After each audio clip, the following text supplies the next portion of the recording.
This is the voice of the Lord God Almighty's computer speaking. To begin, you must understand, everything inevitably reduces down to human attractiveness. Now, please pay attention, we have a lot of ground to cover. I heard someone say once, in the parlance of the red pill, that feminism is a society-wide shit test. This is incorrect. Feminism today is a tool which women are wielding to gain unilateral control of the sexual marketplace, in order to modify the manner in which it functions to favor them and only them. From their point of view, the sexual marketplace has been absurdly warped since time immemorial. For those who are unaware, a shit test is the term given to an incident when a woman deploys language to discern a man's strength of character. It is designed to elicit negative reactions such as anger, confusion, or insecurity. Should unattractive elements be present in a man's mind, rest assured that a woman will reveal them with a shit test. A shit test is passed when it is responded to appropriately, with a show of good humor, for instance. Now, a hypothetical. It is highly unlikely that an attractive woman would shit test a basement-dwelling neckbeard who approached her on the sidewalk. It would be a waste of time because his lack of physical fitness makes the fitness of his inner character clearly irrelevant. The neckbeard is pudgy and slouched, he has poor hygiene and is badly dressed. He is so clearly an inferior male specimen that a shit test would be a silly waste of effort. So, the question in the mind of the attractive woman in this hypothetical situation would likely not be, how can I find out if this man has strength of character? It would instead be something like, why is this disgusting slob hitting on me as if he has a chance? And how can I get him to go away quickly and for all time? The goal of feminism is not to test the fitness of men in general, but to eliminate the clearly unfit, the unattractive men, from the gene pool, while allowing all women, regardless of their attractiveness, access to the genes of the attractive males. This is not speculation, it is happening in most of the Western world, and in parts of the Western world it has already almost been accomplished. You might be bothered by the implausibility of my preceding example. Granted, a neckbeard hitting on an attractive woman is an infrequent occurrence. But that is kind of the point, right?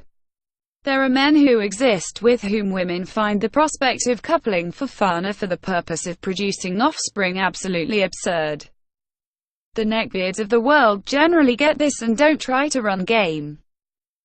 The trouble for feminists starts when the neckbeard is replaced by a man who is possessed of unattractive physical characteristics, but due to societal programming, or, even more dangerously, freedom of mind, is also possessed with the notion that he can attract a beautiful woman, so possessed, in fact, that he audaciously makes an attempt. Imagine a physically fit, impeccably dressed, finely coiffed, confident young gentleman who happens to have a baby face and is 5 feet, 2 inches tall. Will the attractive woman shit test this man? Probably not, but she will feel safer and more comfortable when she politely shoots him down with the same feeling of absurdity and revulsion that she would have if he had been a neckbeard. However, from a feminist perspective, this is the jumping-off point from which the sexual marketplace becomes quite absurd. Let's take our short, baby-face guy in the same example, only this time, he hops out of a Lamborghini in full view of the hottie and begins putting the moves on her. The odds that she will shit test him now go up astronomically. Why? The man is still physically unattractive. This is a fact. But give him a shiny chunk of metal, leather and plastic that is loud, fast and most importantly expensive, and certain women will treat him as if he is attractive, going so far as to allow him sexual access and may even choose to have his babies at some point down the road. To feminists, this is the absurdity, the fluidity based on resource acquisition that contextualizes male attractiveness. To them, it is nonsensical at best and ripe for soft prostitution at worst. It must be done away with. Men must no longer be allowed to attract women through any measure of resource provisioning.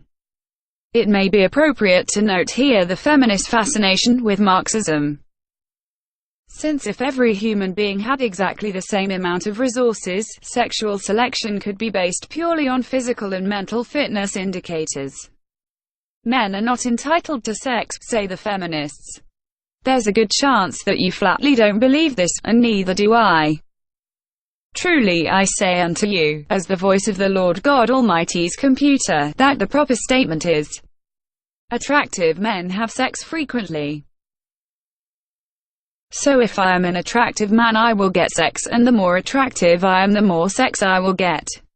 The truth is, attractive men actually are entitled to sex, and simply by nature of being attractive. What about the unattractive men? From the feminist point of view, they obviously have inferior genes and should not be eligible for mating. Again, the problem that feminism runs up against is the borderline traitorous tendency of some women to treat unattractive men as if they are attractive. Partnering with them, giving them sex, however infrequently, and in some cases, allowing them to pass on their genes.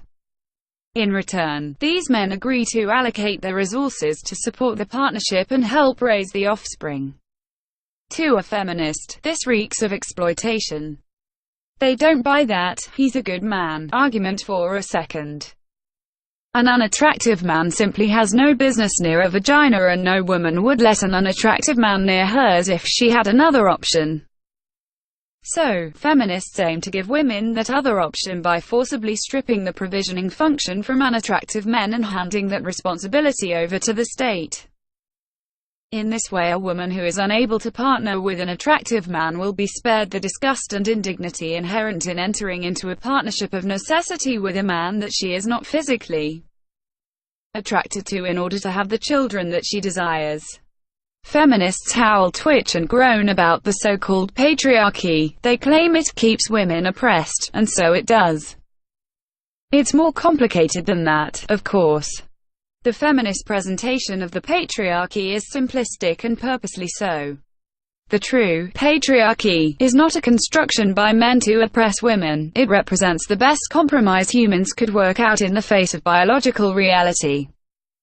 The fact that the patriarchy oppresses women is incidental. If you ask a feminist to define oppression, she will likely tell you about the awful pay gap and the scandalous underrepresentation of women in leadership positions. This was true for a feminist of your grandmother's generation, but is largely poppycock in this day and age. The new feminist's definition of oppression is something like, many women are not allowed to have intercourse with the most attractive males, and are not given access to the attractive males' superior genes with which to craft their offspring. Or if they are, they suffer severe financial consequences for doing so. This is closer to the truth about what feminists today consider oppression, but good luck getting them to admit it. When a feminist says she wants equality, she does not mean that she wants to be equal to a man in all things. And enough digital ink has been spilled pointing out that women are not marching in the streets for any equal rights to pay for dinner and be fairly represented on the Alaskan oil fields. Feminists are after positions of power. Because for the key aspects of the latter phases of feminism to be put into effect, female feminists or their castrated male allies must occupy positions with real political clout. Take Hillary Clinton's near miss, for example. The right despised her. Even some liberals were not thrilled enough to stay home on Election Day and let Donald J. Trump deny her the throne she desperately wanted, and the feminists even more desperately wanted her to have. I'd like to think that those non-voting liberals experienced a twinge of what conservatives felt when they watched Hillary perform for the cameras. A deep loathing towards someone whose real intentions are clearly incongruent from their stated ones. What you should have noticed, but probably missed, was that one of Hillary's most sinister intentions, the proposal to initiate the provision of state-subsidized childcare, was clearly stated and went unattacked in the media. This policy platform was never called out as the shameless, feminized governmental overreach that it was. In the end, the coverage of her emails did the job, but analysis of the stated necessity of subsidized childcare in the context of the feminist definition of female equality is needed. Some government-subsidized childcare already exists. It's called public school. Teachers are fine babysitters, and as a bonus, they are in a position to indoctrinate and condition the children with whatever information those in control of the state prefer. But who watches the children too young for school, and the ones getting out of school before mom gets off work? In an ideally feminized world, for reasons I will discuss shortly, dad is often not in the picture. Family members may not be able to help out, hence the need for childcare. And since most single mothers do not earn enough to comfortably afford childcare services, subsidies from the state will be required. The argument can and will be made that many dual-parent households need childcare that they can't afford. But the fact that these subsidies will solve the problems faced by dual-parent households is incidental. Meeting the childcare needs of single mothers is essential to a continued evolution of society toward the feminist ideal.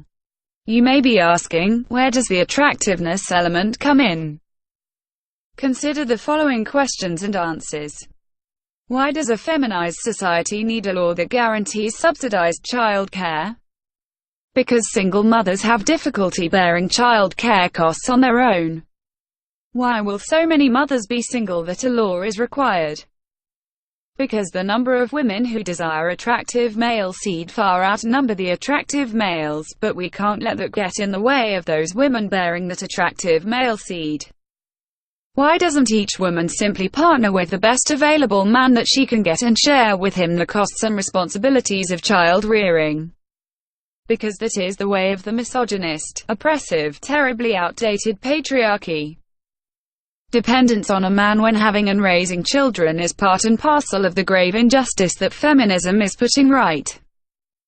Since the dawn of time, women have had to accept the dependence inherent in childbirth. Without reliable birth control, when a woman had sex, she was likely as not to get pregnant. Once pregnant, she was largely dependent on the man for protection and provisioning until she gave birth. After she gave birth, the infant was dependent on her for years, perpetuating her dependence on the father. Some of the dependence could be displaced onto the tribe, but only some. There are limits to what most men will freely do and give to raise another man's child. No doubt a woman in an ancient tribal society, like all women before and since, wanted to have sex and babies with one or more of the most attractive men in the tribe. AWALT, as they say over at the Red Pill. But if all women in the tribe in reality decided to share the top men and only coupled with, say, those in the top 15% for attractiveness, it wouldn't take long before the men in the bottom 85% banded together and came to the conclusion that the solution to their mateless situation would maybe be to murder all the attractive men and take the women by force. The solution to this problem that was faced by prehistoric unattractive men and by extension the society in which they lived is a compromise that is part of what the feminists call the oppressive patriarchy. The attractive men in the tribe agree to limit the number of mates that they take so that the unattractive men have a chance at reproducing, thereby curtailing the incentive of the unattractive men to burn society to the ground out of sheer sexual frustration. This plays out in modern human society much like the Cinderella story. There are many ways to summarize the Cinderella fairy tale, but one version could go something like this. There are 3 women, 2 unattractive and 1 attractive, who are competing to be selected for impregnation by one very attractive man. They compete mostly by attempting to increase and augment their attractiveness through conventionally female methods, to a level where they will be allowed into the presence of the one very attractive man, and once there, be selected by him as a vessel to propagate his seed. The competition gets physically violent at one point, but in the end all 3 women are allowed into the presence of the very attractive man. He chooses the attractive woman and the unattractive women go home with no prospect of propagating any attractive man's seed, as far as we know. The end. The Cinderella story highlights the structure of human mate selection at its most basic. 1. Females make themselves look as beautiful as possible with clothes, makeup and surgery, then present themselves to the attractive males. 2. The attractive males make their selections, and 3. The unselected women then make the choice to either select a mate from the unattractive males or remain single. If a woman decides to select a mate from the unattractive males, she looks for practical reasons to make her choice. Thus, the selection process for the unattractive males looks much like the Cinderella story in reverse, with the men striving to make themselves appear to be the best so-called boyfriend material, which almost always involves becoming a relatively superior resource provider. These men are happy to find that a certain number of women are perfectly willing to hold their noses and say, "You'll do." Until, of course, they won't. Then, hello divorce rape. To summarize, human mate selection goes like this. A small pool of attractive men choose or reject from the pool of available women. Then the rejected women may or may not choose or reject from a large pool of unattractive men. It wasn't much of a choice for women until the 1960s. Up until then, staying unmated was a tough option for a woman. It meant going without regular sex and offspring, with the added bonus of being pitied and mocked by their peers. Many careers were unavailable to women. It was assumed that as soon as a woman had a baby to care for, she would out of necessity quit working. Childbirth and care made women inherently unreliable as a workforce in that regard. Then the birth control pill happened. Later, safe, legal abortion happened. Women no longer had to contemplate mandatory resignation from their work as a result of a pregnancy. They began demanding to be let into the careers that had hitherto been closed to them. They were successful. Then they began demanding access to leadership positions. They have been largely successful on that front as well. A woman's choice to remain single is much more palatable now than at any time in history. But the battle for equality is not complete, because the fundamental problem of the Cinderella story remains. The attractive man shortage persists. Indeed, it appears to be a fundamental aspect of humanity. For most women throughout human history, the genes of an attractive male have not been readily or reliably accessible. And most of the women to whom these genes were made available were unlikely to secure the provisioning from the attractive man from whence they came. By nature of the fact that any given attractive man's resources were unlikely to be adequate to provide for all the women that wanted his seed, not to mention the resulting offspring. And most of these women were unlikely to possess the resources to raise the attractive men's offspring by themselves to adulthood without an unacceptable level of financial hardship and personal risk. A woman might attempt to trick an unattractive man into raising the offspring of an attractive man, and countless women have attempted this trick and successfully pulled it off. However, taking this path was risky business. Many human societies inflicted brutal penalties on women who attempted to trick one man into providing the resources to raise another man's child. Even today, women who are caught doing this almost certainly face the breaking up of their family unit and the severing of socially valuable ties with in-laws and friends. Not to mention the public shaming that will be broadcast to the four corners of the earth via social media. It is not surprising, then, that the feminists rack their brains and think, there has to be a better way. Are you following so far? We must now look at how the new feminism is taking hold in the Western world. Enter Sweden. 2 decades ago, Sweden became the first country to make it illegal to pay for sex acts, but not, in an interesting contradiction, illegal to sell your body's sexual favors. Currently there is a debate over making it illegal for a Swedish citizen to pay for sex outside of Sweden. Pornography is legal to create, distribute and own, of course. All this has been widely reported on and discussed. What is not as widely known is the Swedish government's position on surrogate mothers. The Swedish government commissioned a study, the 2016 conclusion of which was that surrogacy is inherently exploitative to women and should be illegal, both in the case of paid and unpaid surrogates. Literally weeks after that study was published, the Swedish government updated the law to make it legal for single women to receive artificial insemination. Previously, only couples were eligible. The sperm banks in Sweden were reported to be running low, but luckily, some males stepped up and did their duty. Given the strict rules that establish minimum thresholds of physical attractiveness and intelligence as requirements to be a sperm donor, it is a virtual certainty that the men that heroically responded to the call to replenish those seminal reserves were quite attractive. To this mix, add Sweden's round-the-clock subsidized child care, the costs of which to the consumer are capped as percentage of income, and you have an almost ideal feminist state.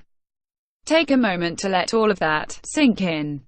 The feminists in Sweden may as well come right out and say it bluntly: look men, you are either attractive, or you are not. If you are not attractive, it is atrocious and an affront to our sensibilities that you might have your sexual identity validated simply because you happen to have a fistful of euros. And it is absolutely an abomination that you might be able to place your seed in a woman's womb and propagate your ugly gene simply because you have a somewhat larger fistful of euros. If you need sexual satiation, the internet is full of pornography. Go nuts, but under no circumstances do we want you reproducing. However, we feel that it is unacceptable that any woman, regardless of her level of attractiveness, who desires a child, should not have direct access to her choice of the semen of a wide selection of attractive men. And because raising a child as a single parent is expensive, a tax is called for to collect and distribute the resources needed to raise that child without putting financial pressure on the mother if she happens to be single. You may observe that it is ironic and distasteful that the unattractive men will essentially be forced to pay to raise the offspring of the attractive men, but that's the way it has to be. Mother Nature, with her haphazard evolutionary approach to biology, got it wrong. We are simply setting things right. Now, hear ye the prophecy of the Lord God Almighty's computer. Feminists in Sweden will continue to try and find ways to limit the sex and offspring had by unattractive Swedish men. In other Western countries they will try and duplicate the Swedish model. The largely successful battle for equal access to traditionally male careers and equal pay that was begun by feminists in the 1960s is winding down. These themes will continue to be raised as pressing issues by the new feminists. But from this point on they will only be trotted out as red herrings, or as tethers keeping the old guard feminists attached to the cause and as excuses to elect and appoint feminists to positions of real power. The new battle is for absolute control of the sexual marketplace by and for women and complete sexual disenfranchisement for unattractive males. However, the unattractive males will still be required to contribute their fair share to society in the form of taxes. Then, back to your basements please, enjoy your pornography, video games, microwave dinners and crippling loneliness. It is important to understand that feminists simply do not believe that unattractive men deserve to exist, except as a shamed, castigated, castrated, quasi-slave race. In fact, in their heart of hearts, feminists do not actually believe that unattractive males exist at their own level of humanity at all. In fact, their unattractiveness fundamentally makes them ineligible for real human existence. However, pressure will continue to be placed on unattractive males to perform the responsibilities of the societal dance. But the rising understanding that, while they are expected to faithfully discharge their duties to society, they can no longer expect to receive societal respect, sexual validation, and any hope of propagating their genes will become unbearable. Even now, that pressure is beginning to draw the inexpressible rage at the injustice of their position up from their collective subconscious into their conscious minds. Their minds will almost certainly fail to expand to process this rage, constrained as they are by a rigid feminist programming.